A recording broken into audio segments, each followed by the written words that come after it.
Greetings, my friend, and welcome to the 5th day here in the Red Delta Project video advent calendar. Today we are exploring a technique that can really save a lot of stress on your shoulders while also helping to build up the shoulder musculature.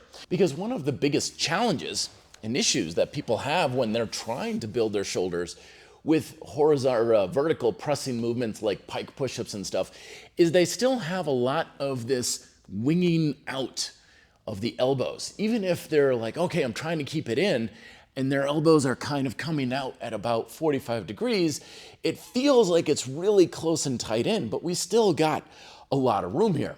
So adding a little bit of rotation, even though our hands are not on a rotating surface, although if you have those rotating push-up handles, it might be fun to play with, we can still get rotation.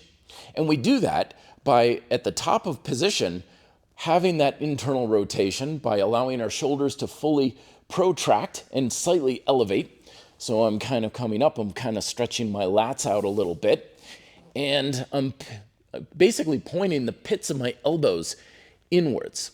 My head is between my arms like so.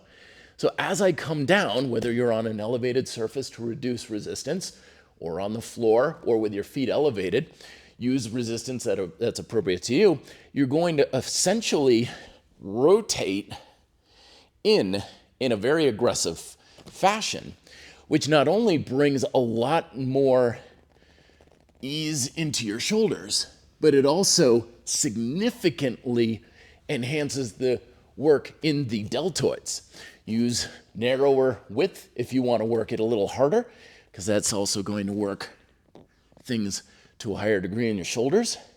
And even though you are rotating outwards, you do want to be aware of not winging out too much too soon. You still want to kind of feel like you're keeping things in very tight, very narrow versus winging on outwards. And that type of rotation, along with a more narrow hand position, makes this exercise a heck of a lot harder, which is why a lot of my clients actually do dive bomber or pike style push-ups on an elevated surface like this box or on the floor.